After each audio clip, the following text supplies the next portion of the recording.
What's good, everyone, and welcome back to Kaya's Commentary. And if you're new here, welcome to Kaya's Commentary. This is a podcast that offers commentary on pop culture topics, real world issues, anything in between, and maybe even some advice every now and then. Before we get down to it, you can follow me on Instagram, Twitter, and TikTok at Kaya R. Pennington, and you can follow Kaya's Commentary on Instagram, Twitter, and TikTok at Kaya's Commentary. Also, be sure to hit that follow/subscribe button, and for my YouTube viewers, click the notification bell so you get notified when new videos drop. Now let's kick into our first segment, World News, where I give my commentary on something happening in the world news. So, recently, in America, the Supreme Court has decided to overturn affirmative action, saying that it is, quote, unconstitutional. And so throughout, maybe ever since it was implemented, you have people shouting that affirmative action only benefits Black people, and therefore it is unfair because you're judging them based on the color. It's two sides of it, right? One is like you're judging them based on the color of their skin and you shouldn't do it. And two, it's like you're judging them based on the color of their skin, thus you're giving them positions and you're not giving us positions, and it's unfair to us, right? And they use this quote, "No one should be judged based on the color of their skin." And I know he is just looking down, spitting mad that his words are being taken out of context. They can't quote anything else throughout that entire speech, but they can quote that. And I bet MLK Jr. is just looking down, spitting mad. They misuse that like they misuse quotes from the Bible. And I just know he's just mad. Like he's spitting mad. But yeah, a lot of people associate with affirmative action with Black people, like it just helps Black people, and that's not really what it is. So let's get into what it actually is and who and what it actually benefits. So, according to Investopedia.com, affirmative action refers to a policy aimed at increasing workplace and educational opportunities for people who are underrepresented in various areas of our society. It focuses on demographics with historically low representation in leadership and professional roles.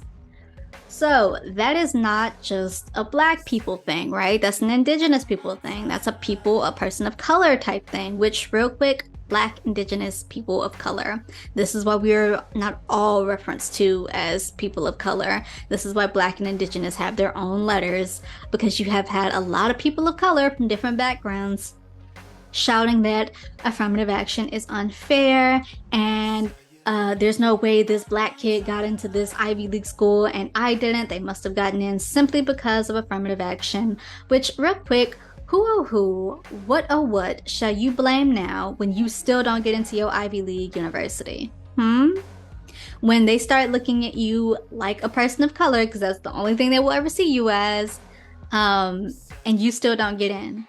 What shall you blame now? This is why Black, Indigenous, people of color, this is why it's separate. We are not a whole group of people of color. And it's not just a race thing, right? Because it aims to help people who have historically been underrepresented in leadership roles and universities, right? Can you guess who else has historically been denied leadership positions and positions in universities? Can you? Women. It's a gender thing. Yes, I know. Who'd have freaking thought, right? Can you also guess who really, really, really benefited from affirmative action when it was implemented? Can you guess what demographic of women was really benefited from this? Yeah, and so for y'all to continuously shout, tear this down, because you think it just helps Black people, we tell y'all time and time again that you will be next, and trying to harm us, you will harm yourselves. You do not listen, and then when it inevitably happens, you want to cry wolf, and you want to ask for help. For what? Who finna help you? Help you with what? How we supposed to help you? What do you want us to do? We tried to tell you, right? We tried to, you didn't want to listen to us, right? It's not just a Black people thing. It helps people of color in general, Indigenous people, people of color in general, women. And now that y'all have that stripped, what are you gonna do? who are you going to blame? What shall you blame? You are going to find something or someone else to blame, anything to take, just to not take accountability for yourselves. So truly, what and who will you blame? You're still going to blame us? Like, it's still going to be our fault that you didn't get into the Ivy League, even though you got that overturned? No one, to continue on, no one group of people should have this type of power in a democracy. This is supposed to be a democracy. These people weren't even elected by the people. They were elected by a person who was not really even elected by the people. When you lose the popular vote, you're not really elected by the people, are you? And so these people were elected by someone who had 4 years minimum, 8 years max, right? And then they're gone. And these people have lifelong positions in these seats. Why? It's one thing to have this supreme power over the land. It's another thing to have the supreme power over the land for a lifelong. Why? I don't care what side you're on. Why? Why do you need that seat for lifelong? In a democracy, your say can be the final say? And you weren't even elected by the people? What oh what shall they take from you next June? Because recall, I believe it was last June that Roe v. Wade got overturned, and they also said that you could basically walk around with guns in public. This June, they took away affirmative action. They also basically said it is okay to discriminate against same-sex couples. Every couple of months, you will have the case where it's like, oh, you'll have a business that's like, I'm not gonna bake a gay cake. And every couple of months it'll go to court and all of this stuff will happen. And so now they're basically saying you can say that's against your religion and you can say you refuse to service them, because I guess separation of church and state mean nothing to you people. And they also shut down Biden's student debt relief plan, calling it unconstitutional. Maybe, just maybe, we should not like really uphold a piece of paper written up like almost 200 years ago by people who owned other people, who acknowledged that those people should have a place in that constitution, but they did not really know how to put them in that constitution because they didn't really identify them as people, who acknowledged that this document should probably be updated every 17 to 19 years or so, and who were more than likely not Christian. America was not founded as a Christian nation. For y'all to misuse Christianity in this way, America was not founded as a Christian nation. These people were a lot of your founding fathers were a part of the Enlightenment era. That is the scientific era. I know a lot of y'all slept through history. I know a lot of y'all are trying to change history, but the one thing you have not gotten to yet anyway is the teaching of that era, right? The Enlightenment era, right? So a lot of these people favorite science over quote unquote superstition. So America was not founded as a Christian nation. For y'all to misuse it that way and say that this is what they would want, for y'all to misuse this in such a way and say this is what your God want, any God that, let me not take it that far, but like, no one person, no group of people should have this much power in a democracy who weren't even elected by the people.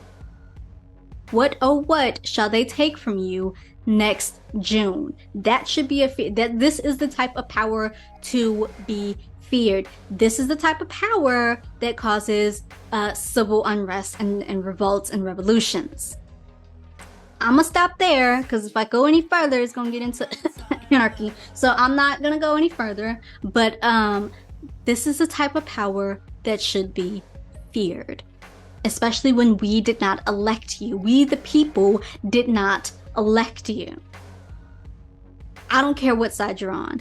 You should not have these positions for a life longer, because these decisions that these people are making will not affect them. Not even wishing bad on them, but in a decade or so, they won't be here, but we still will be here to feel the effects of these rulings. We are still, this whole thing is the effect of the 2016 election. We're still dealing with the outcome of that. These people should not have that much power. No one should have this type of power. And a government that's supposed to be like doing what the people wanted. And I don't care. I firmly believe we have a crap ton more of progressive people than we do small-minded people because people want to learn. That is why y'all are focusing so hard on limiting certain things to be taught in school because people want to learn. That is why y'all are so hard trying to rewrite history because you know when they get that knowledge, they are not going to be on your side. Let's switch it into something a little positive now. Let's kick it into Let's Go to the Movies, where I give my commentary on a movie I've seen. Today's movie, Keeping Up with the Joneses. So this is a an action comedy movie, comedy action type movie. And so let's get into it. It follows Jeff and Karen. They're a suburban couple, and it's summertime, so they sent their kids off to some summer camp.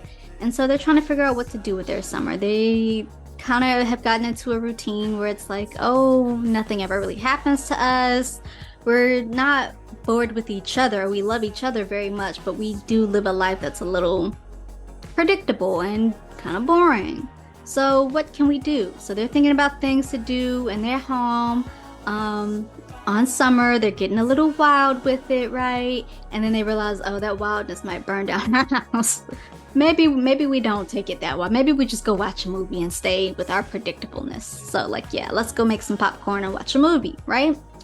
And then you have a new couple to move into the neighborhood. You have Natalie, I want to say Natalia, Natalie and Tim. So they're the new neighbors. I don't want to say exotic, but they've been to a lot of places. They're cultured. They are accomplished at many things. And so Karen at home, she's a stay-at-home mom. She's sitting there watching them move in, watching Natalie and all this stuff. And so she's like, let's meet the new neighbors. It's nothing too bad. It's just like oh, they seem so accomplished. They seem so cool. Let's see who's moving into the neighborhood type thing, right? And so pretty soon they invite themselves. They don't really invite themselves over, but they're like, hi, we're your new neighbors. We just wanted to get to know people in the neighborhood. So they're sitting there talking. Jeff comes home from work. He works at IMB. I almost said MIB. He works at IMB, which is a company that is has like state secrets, national secrets, right? So he comes home. He's like, honey, you still spying on the neighbors? Oh, they're here. I didn't mean that. I was just talking mess, you know? So they meet and it's all good. Tim gives Karen and Jeff a glass sculpture that he made. It's all cool. It's all cute looking. He makes glass sculptures. That's how accomplished he is, right?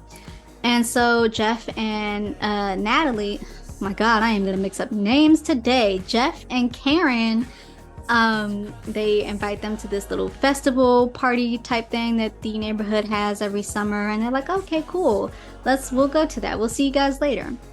And so it's like, oh, they're so sweet, they're so nice, it's awesome. It's gonna be great having them as neighbors. And then we find out that Natalie and Tim are spies. And so someone is using Jeff's computer to sell national security secrets to some organization. And they're looking at Jeff, but it's also like he's not a himbo, right? But he's like super sweet, super nice. You can obviously tell he would not be the person that is like selling national security secrets, right? So it's like Tim goes out with Jeff. He's trying to like prod him for information. He's like, hey, has anyone ever gotten a little like wild on your computer? You let a lot of people use your computer. Like, do you know anything about this? Do you know anything about that? He kind of gets Jeff a little drunk to kind of, talk to him. He's like, hey, let's go to this restaurant. I know it's a real type, I don't want to say weird, but like it's a underground type restaurant, right? And so Jeff is like, oh yeah, I don't, he's so oblivious to everything, right? So we switch back to Natalie and Karen.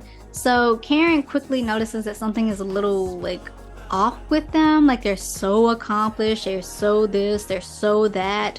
When they had their little festival party thing, she found Tim snooping around in Jeff's office, and Tim was like, I'm just trying to go to the bathroom. And Karen is like, yeah, well, the bathroom was that way. This is Jeff's office. Why are you? And so she gets a little, and so she starts following Natalie. And she sees that Natalie has a drop type situation. Like Natalie has some type of exchange, and so she follows Natalie throughout the day. She follows her to a store. She follows her into the dressing room of a store and finds her like having this weird type of conversation on the phone. But Natalie, super spy, knows that she is being followed, and so she confronts Karen and she's like, why are you following me? And Karen is like, I don't know what she's talking about. She's trying to, do some shopping. She picked out a whole bunch of like granny panties and stuff because she was just like trying to make it look not suspicious. Don't be suspicious, don't be suspicious. And so, so Natalie's like, no, I know why you were following me. You're judgmental of me, just like all the other soccer moms here. Can I help it that I look this way? No. But like, it hurts to hear people talk about me that way. She gaslights Karen in like one of the best of ways. And so Karen is like, oh, I'm sorry, I didn't know about the feelings that you had. You're right. So let's embrace ourselves, right? She gets Karen to try on some lingerie. She sends her home. Karen is like, let's have some fun, Jeff. So they start having type of fun, and then they knock over Tim's glass sculpture and they find a bug in it, a listening device in it. And Karen is like, oh, I was right. And so she gets a little weird. Jeff is still not sure what's happening. And so they end up sneaking over to Natalie and Tim's house and find out that, oh man, they are spies, and oh my god, they're looking at you. What if they're the bad guys? Oh my god, they're searching everything on us. So Jeff goes to grab a pen to write some stuff down, and it's actually like a dart, a tranquilizer, and he accidentally shoots Karen. So he has to drag her out of the house just as Natalie and Tim are pulling in. They get there. Karen and Jeff get out as soon as possible. But Natalie and Tim, super spies, notice that some stuff has been moved. And so it's like, oh, okay. We think we had a break-in last night. Tim is talking to Jeff. And so he's like, we think we had a break-in last night. You think you can trust people, but you find out that you can't. And so like it's really weird because Jeff is like, oh my god, these people know we're gonna die. It's comedic, okay? I'm not doing a great job at describing how comedic it is, but it was comedic. So Jeff and Karen have a meeting with Jeff's boss, because again, Jeff works at this like national security type place. And so before they can exchange information, his boss is shot dead. Natalie and Tim come up and they're like, come on, hop in the car. It's like, we're not going anywhere with you. So Jeff starts to run off. And this part used to always crack me up when they would do it in the commercials. Karen was like, okay, we're coming with you.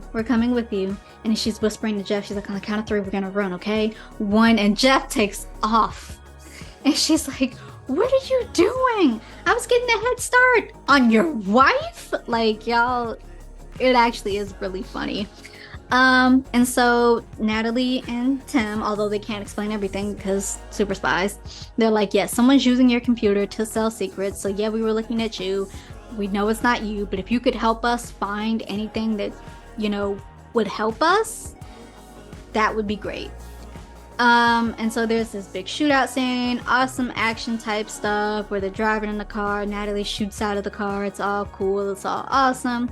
They go to a diner later and they're acting like everything is okay. And Jeff is just losing it. Karen just takes it as is. She was like, well, I was right. So, it be that way sometimes, And Jeff is like, no, I don't know.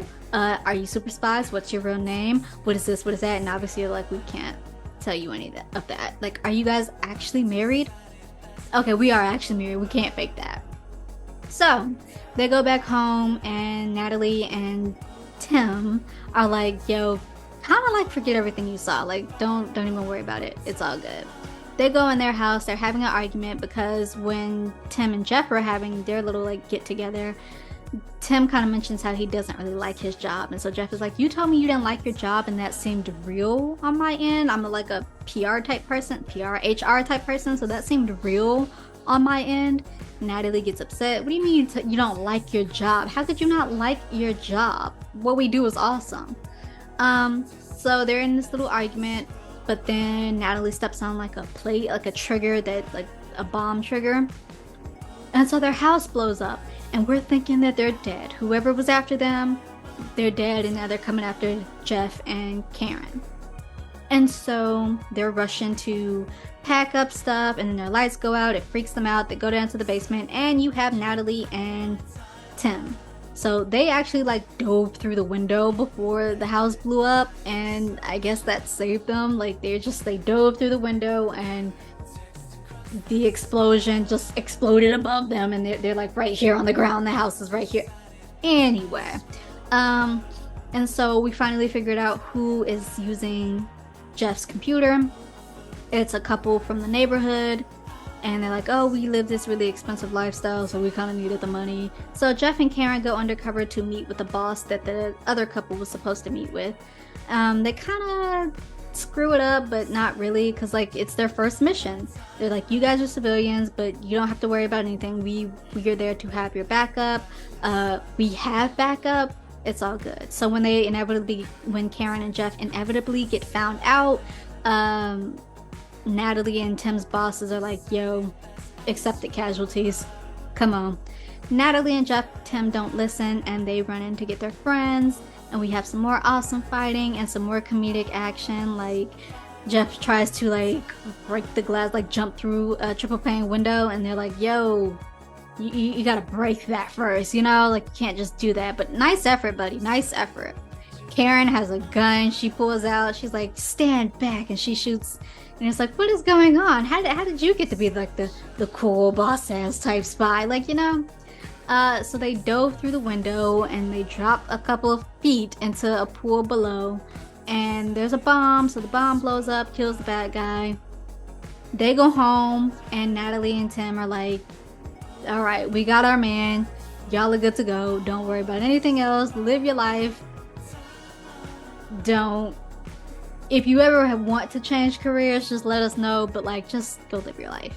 And so we flash forward a whole summer later, and Jeff and Karen are exploring. They're in Moscow, I believe. Is it Moscow? I don't think they're in Moscow. They're traveling, and they meet Natalie and Tim again. And so they are undercover. They have a baby, but Karen and Jeff don't know that, and so they're thinking, oh, okay, you guys finally got out, you have a baby. And they're like, oh, that's not a baby. Oh, we blew your cover again, didn't we? My bad. And so they're like, okay, we are about to like have a shootout, so on 3, get down on the ground, right? 1, Jeff jumps down to the ground. Tim's like, okay, here we go.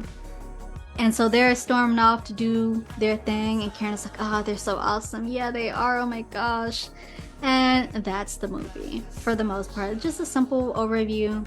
A lot of people liken this to Mr. and Mrs. Smith, but a less attractive version, a less downgrade of it. I don't think that's fair. Like, yes, Mr. and Mrs. Smith was like, that was pretty cool. Like that was a decent-ish movie. Not decent-ish. It was. I liked it. Would I like to see an updated version of Mr. and Mrs. Smith? Sure. Here's the thing. Oddly enough, I think, I ain't even gonna hold you, I think I might have a girl crush at this point, but oddly enough, like, in throwing around, not me, but like people and throwing around Nicole Bahari's name, they're like, oh, let's see her in Mr. and Mrs. Smith. And I'm here for that. So would I like to see? Sure, let's see that. But Mr. and Mrs. Smith was like a pretty good movie. I liked it.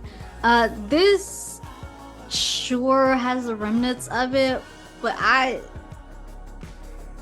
and Mrs. Smith was like more serious.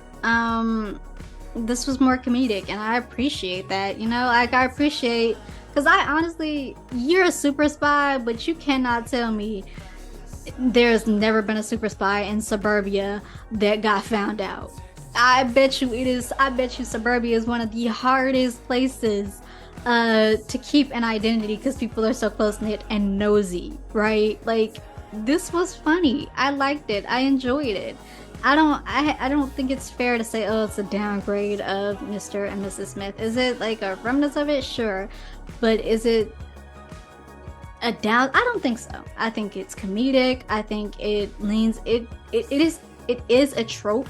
I can't really think of what trope it is, but like, to have the outsider, ordinary couple come in and like help a spy do some stuff. Yeah, they didn't have that in Mr. and Mrs. Smith. It was more serious. It had its comedic laughs, but it was like more serious. I'm gonna give this a 7.5 out of 10. I think it's pretty funny. I think it's pretty interesting as far as like action goes. I could watch it on repeat. I honestly could. Like, and when it first came out, I did. Like, I was so hyped to see this movie when it came out in theaters, and I didn't go to see it in theaters, but like, I think it's funny. I think it's, as far as like action goes, pretty decent. 7.5 out of 10. It's not that bad.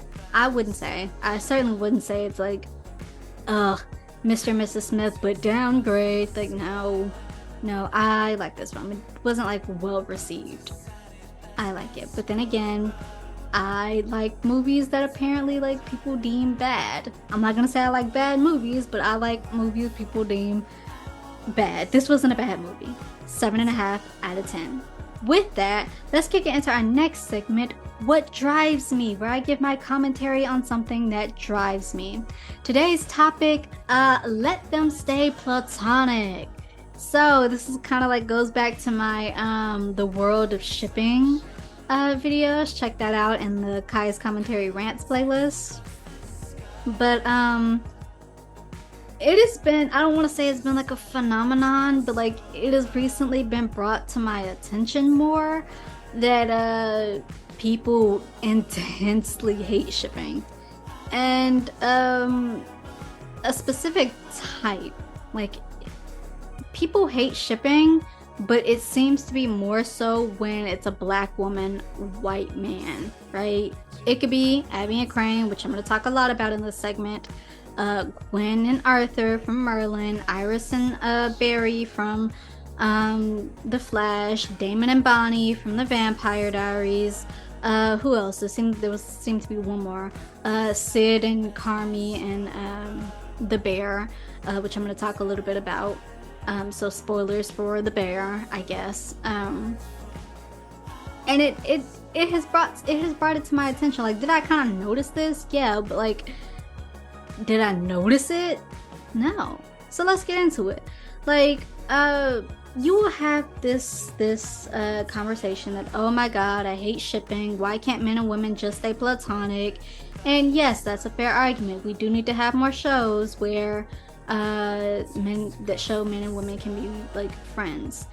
Specifically the main male character and the main female male character, because like even looking at these shows, you will have characters that they'll have like their best friend that's a guy and they're friends. They just happen to fall in love with the main male character. So I guess people just want more shows where the main male character and the main female male character don't fall in love. But it's a reasonable argument. I'm not knocking that. But at the same time, can we stop? Can we seriously freaking stop acting like shipping is not a part of being in a fucking freaking fandom? Like, it's a part of being in a fandom, bro. You are the weird one for sitting here completely like I'm really about to get freaking frustrated because like it's a part of the fandom. You are the one that shows me that you have never been a part of like fandoms like that before. And yes, people can take it too far. Completely, we do not ship outside of the fantasy fictionalized world. Shipping real people, we don't do that. That's not what we do over here. That's insane. That's crazy. That drives people apart. We don't do it. Fictionalized worlds, fantasy worlds, it's part of being in the freaking fandom, bro. Like, do you have to engage with it? No. Can you even say that like you don't? Yeah, you can say that. You can have your opinion on it. But y'all arguments for that crap, gaslighting and cop out at its finest. Oh, it would change the dynamic. How? Let's go for Ickaby. How would it change their dynamic? They would actually stop flirting and actually get together, because they were flirting. They were very much flirting with one another. They're platonic soulmates. What the freak even is that, bro? Like, what even is that? Like, yeah, you can. I'm not saying you can't have a best friend that's like a soulmate. Yeah, sure, but like, they're platonic soulmates. And they sitting here telling each other, I love you in the very most intimate ways. I would die for you. I ain't gonna hold you. I ain't got a friend I would die for. But like, Like, what even is that in these kind of contexts? It would change the dynamic. How? No, it wouldn't, because you assuming that they would make the show more about their romance when their romance would just be a component. Their flirting would be taken away a little bit, and it would actually show more of their romance instead of more of their flirting. That's the only thing that would change. It would not change their component. Oh, they're like siblings. They're like, no, they're not. No, they're not. Was it a little weird in the Flash for Iris and Barry to like have been raised by the same guy? Yeah, but it was already canon for Iris and Barry to be together. So like, no, they're not siblings. They're not. That's very much canon. Oh, she's a strong, independent woman. She doesn't need. So we just gonna go through that independent black woman trope, right? That's what we doing, right? You are actively denying a character the ability to receive and give love. And even in The Bear, when they show Carm going through like all that stuff, like, oh, I don't need this kind of stuff because it's a distraction. That was great. That was great because it showed him like thinking about what it meant to be in a romantic relationship and like what that meant for his other type of relationships, what that meant for his business. He was a character thinking about what this means, thinking that he didn't deserve it because of this and that. That is how you do that. That is like, do not deny characters the ability to even think or process romantic love, giving and receiving romantic love. They're not a strong, independent woman. It was not change a dynamic. That is what it is. Shipping is a part of fandoms. Get out of the freaking fandom, bro. Like, I'm not saying that it is this new phenomenon that people are just like so completely out there with shipping. And I'm not gonna take long with this because again, my shipping video, go watch it. But like, this whole notion that it would change a relationship that much, or it's like, oh my gosh, they can just be friends. Like, no, y'all don't do that. Like, y'all don't do that with like majority white couples. So I know you understand the concept of shipping because you have all your white couples that you ship together, right? And the situation with Sydney and Carm, I will say that it did seem a little weird because it was at the end of the episode. Had you put that in at the beginning of season 2, I would have understood it more, because they were on the same wavelength in season 2, like throughout the entire, like they were on the same wavelength throughout the entire series. Which, real quick side note, you see what happens when you like consistency and you give a TV show time to grow. Like The Bear season 1 dropped in 2021 of June 2021, and then June 2022 or 2023. So it might have been 2022, June 2022, and then June 2023, it dropped again with the season 2, and watching ratings grew by about like 70%, I believe. Like, you see what happens when you let a show grow? Even this show, which had like 8 episodes in season 1 and 10 episodes in season 2, like, you let it grow. And the way they ended season 2 very much seems to be they might give us a season 3. Like, consistency, releasing it around the same time each year. You see what they get you? You know? Anyway, in their context, they seem to be on this same wavelength this entire season, right? And while it did seem a little weird to throw those 2 scenes out towards the end, it's not so out there that people would ship them. Like, Carm is having a full-on mental breakdown, right? Thoughts of his girlfriends and certainly his family couldn't help him like calm down. But then thoughts of Sydney and Sydney believing in him calmed him down. Whether you want to say that's romantic or not, the facts are as follows. Claire, his girlfriend, it has something to do with his past. He sees her in his past and with the craziness of his family. Sydney, he sees with his present and the goodness that is his present and his restaurant. them be's the facts. However you want to take that, them be's the facts. That whole table situation where they under the table talking, he talking about his problems, she's holding up the table, he's talking about her, she's talking about her problems, he's holding up the table. One could say that was them literally holding up each other, like whatever, if you want to go that way. But like that whole thing, it's like, you could totally do this without me, I couldn't do this without you, and I wouldn't want to do this without you.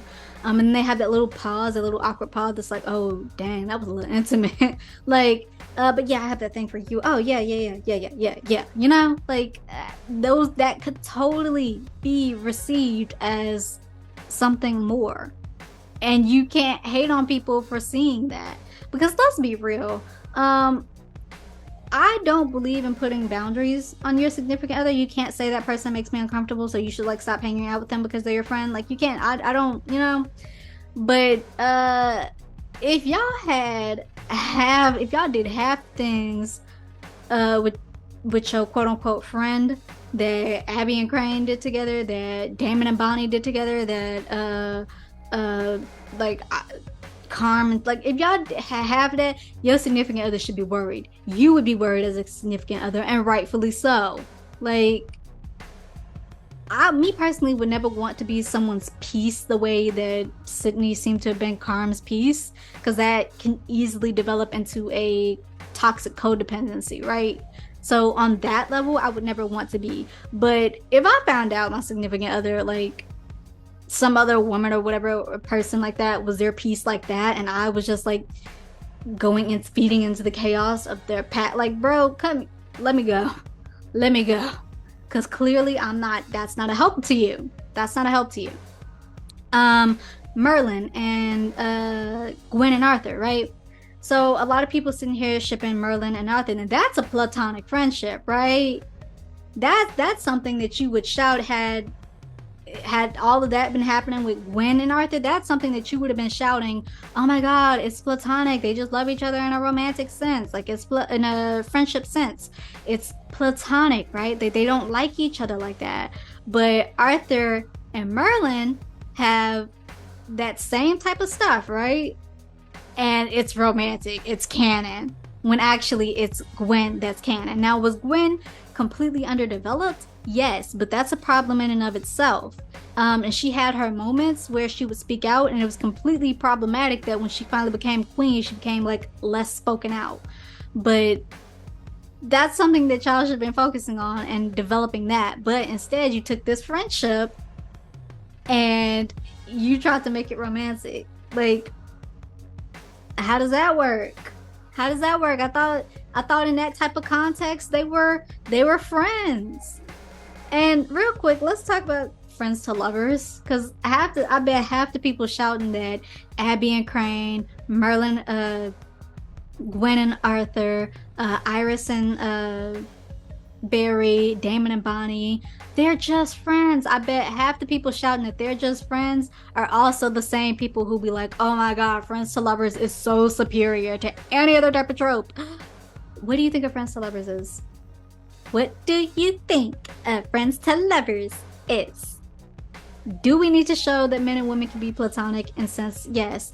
But I guess y'all need to be more specific about that, because you can, like, a lot of these characters will have male friends, but they just end up falling. So maybe that's it's a bit problematic that they all, main male character, main female character, always fall in love with each other or have some type of sexual relation with each other. But that's how you wrote it. In the context of Abby and Crane, it could be what's most certainly canon in that original draft. Was it clear if Abby was supposed to be black? I don't think she was. But then she became black, and then it just stopped being canon for Ickaby to be a thing. But it also never not stopped being canon for Ickaby to be a thing, because they continuously gaslit us about it. Like, I really want y'all to go look at that karaoke scene in Sleepy Hollow. Tell me if your significant other looked at another woman or another person that way, that Crane was looking at Abby, you wouldn't have a problem. That was a more than friendship glance. Like, y'all only ever do this when it's a black woman, white man, and you do this because it's just, that's just not a relatable character to me. Okay, and it's more than it's just quote unquote not a relatable character for you. Um, you don't like the fact that your white man is looking at that black woman because to you, a white man's attention is peak desirability, right? And so for him to be looking at her, a black woman, peak desirability, there's no way he could desire her. Like, y'all do not do this a lot of the times. Like, you do it more, rather. We'll say that you do it more when it's a black woman and a white man. These do not be friendships. These do not be friendships. I don't believe in friendship flirting. That whole Penelope and Derek thing, Criminal Minds, ain't no way in you talking to my significant other that way. Like, go ahead and be with them. Go ahead and be with them. Ain't no in a workplace at that, y'all truly don't care. Go ahead and be with them. Like, y'all don't. I'm sorry. Like, shipping is a part of fandoms. Can people get annoying with it? Yes. But also, it's a part of fandoms. And the way these people be written, they are written in ways that can be taken out of that kind of context and put into a romantic context. Half this stuff y'all do not do with y'all friends. You know why? Because it's too intimate to do with a friend. Shipping is a part of fandoms. Stop acting like it isn't. Stop acting like everything gets ruined when people start putting people together romantically. Characters deserve the ability to give and receive romantic love, even if that sometimes means main male character, main female male character. Just so long as they do it in a way that respects the freaking storyline. Like, don't have her fall for him and then she becomes a damsel in distress. She's still a badass chick doing her own stuff, who also has the backup of her partner now turned partner. Like, I surely don't remember y'all doing this with Bones. Like, surely don't remember y'all doing this with Castle. Like, because you knew they were written that it was gonna be that way. And it's the same here. With that, let's kick it into our last segment. I believe it's our last segment. College advice from a college graduate, where I, as a college graduate, give you a little tad bit of advice in the hopes that it helps you. It helped me, and so I hope it helps someone else out there. But I want to remind you guys now, it's all experimental, subjective. What works for you works for you. If you have to experiment, do that. By all means, that is what college is for. This is just a bit of advice that helped me, and I hope it helps one of y'all out there. So, tad bit of advice for today. Don't be afraid to stand up to your roommate. This really, I don't want to say people pleaser because I was not a people pleaser, but it does kind of go for the non-confrontational type people. I kind of hate when people say that people who are non-confrontational are problematic, because I don't think that's the case, because I would like to say that I'm non-confrontational. I don't like confrontation, rather. Like, I don't like it. I don't like being put in a position where I have to be confrontational. But I can be confrontational. And I think when people use that, they say, oh, you're non-confrontational, you're problematic. They're using this in a sense of like bigger fights. And that's maybe not necessarily fair all the time. So this kind of goes out for the people who are like, not necessarily like really confrontational. So my first roommate, everything seemed fine at first, and then it quickly became like hell, and I tried to blame it on like a cultural difference that we had, but in actuality, like, she was very much like bypassing what I would say common sense things, like don't play your TV show all time like crap loud at 2 in the freaking morning, and you know I leave at like 6 in the morning to get to class, or 7 in the morning to get to class. Consideration type things. And I never confronted her on it. Well, I never confronted her on it at first, right? I would cry about it a lot.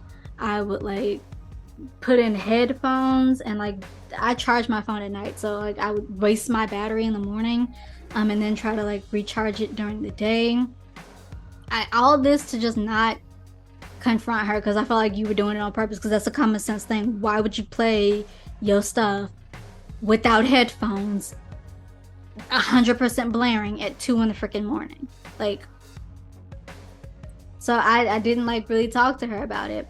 Don't be afraid to be like, hey, can you not? Eventually I did. I was like, hey, yo, we gotta talk. Like, can you go buy some headphones? Like, I'm trying to sleep, and that's like really inconsiderate of you.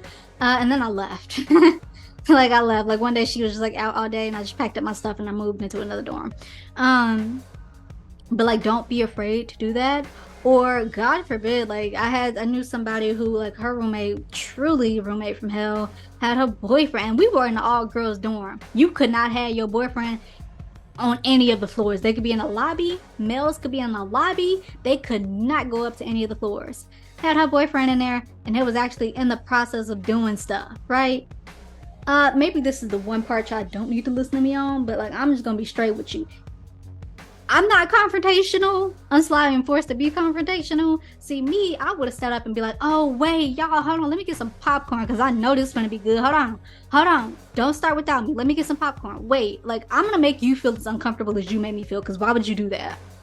Don't be afraid to be, do not be afraid to be confrontational if it puts, like, your sanity at risk on that level. Like, it is not okay to have their significant other in there, especially if, like, in this particular dormitory, there were not like separate rooms. Like, it was just 2 beds, 2 desks, 2 windows, whatever.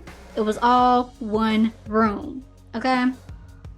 It is incredibly disrespectful to you. It's incredibly inconsiderate, unfair of you to be put in that position where you are lying down and like a foot across from you, someone else is doing that kind of stuff or playing their stuff really loud. Like, do not be afraid to be confrontational on that front. And also, don't be afraid to go like get the head RA, right? Like, we all had a group chat with them, and you could obviously text them privately and you could text them within the group. Don't be afraid to, hey, you might want to come up here. Whoever is on duty right now, come on up here. Come on up. Like, get it kicked out the dorm. Get it kicked out. Like, don't be afraid to be confrontational, because that is bypassing all of your boundaries. Obviously, you need to set up boundaries. Like, when y'all like, hey, I'm so-and-so, let's talk about like what we can and can't do in this room, right? But also, like, that's a clear, like, just bypassing of your boundaries. And don't be afraid to say it. Do not be afraid to be confrontational when you need to be. With that, that's a little college advice from a college graduate. And that's Kaya's commentary. If you like this episode, do please like this episode, give it a thumbs up, leave likes, hit the comments down below. Let me know any of your thoughts and opinions on any of the segments that I had. Do you agree? Do you disagree? Be respectful. But certainly let me know any of your thoughts and opinions down in the comment section down below. Hit that follow/subscribe button. Do all that good stuff. With that, see you next week.